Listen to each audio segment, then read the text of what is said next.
Thank you, Paula, for such nice words. And I was so honored when you guys chose me and then didn't get to do it. I'm so happy that you're here today, getting to wear gowns. And I see a few caps, and you're here with people who love you, and you get to express this moment. My daughter was telling me about type 1 fun and type 2 fun. Type 1 is you do it, type 2 is you talk about it. You guys have the most amazing type 2 commencement for the rest of your lives. So, this is a joyful and solemn occasion. 5 years ago, I was going to speak to you only about climate change and the power of entrepreneurship. I thought I could be an alumni elder who was clear and confident. Addressing climate change is the single most important task that lies before us. How is it possible that our democracy, our economy, and our culture keeps denying, delaying, rationalizing, maintaining the status quo? Where is the urgency? But one day, when I was reading the news over breakfast, I had this epiphany. Democracy, a viable democracy, is actually more important than climate change. And this was a neural network rearranging thought for me. It was astounding. Then we had the pandemic, then many new wars, and so much newly introduced and unconscionable human suffering and death, and then Trump reelected, and now with devastating speed, our democracy is crumbling. In an impossible ordering of calamities, perhaps climate change is not even secondary. Maybe it's third or even fourth. As we are pushed into authoritarianism, I'm quickly understanding that problems are much harder to solve without a functioning democracy, which holds its place as my number one. Commencement speaker and New York NYU student Logan Rosas had his diploma withheld this month because he spoke clearly against the ongoing US-backed war that has killed tens of thousands of innocent people. We need free speech.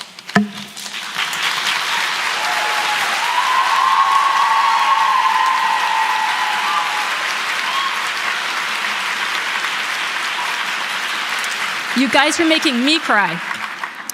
People are kidnapped off streets and sent to foreign prisons. We need due process.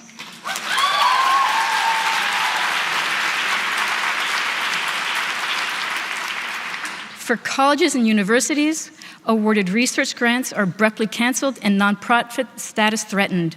We need a separation of powers. The executive branch overreach must be countered by Congress and judicial branches.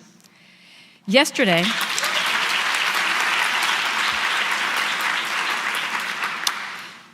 Harvard's ability to enroll foreign students was revoked. We need government policy that is not arbitrary and capricious. Can there be a ranking of problems? In many cases, urgency demands action with hours and days, while for others, the time frame is months and years. Right now, we need to stand firmly against the imminent starvation of children and innocent civilians in Gaza.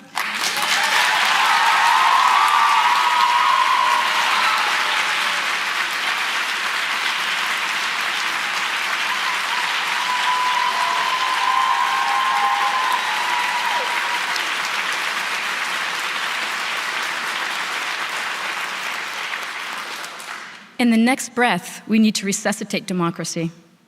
Without democracy, the people have no voice. Without democracy, there is no public good, only the expanding wealth of the chosen oligarchy. 25 years ago this month, I founded Zipcar. In that time, Zipcar has helped reduce approximately 15 billion pounds of carbon emissions and taking about 500,000 cars off the road.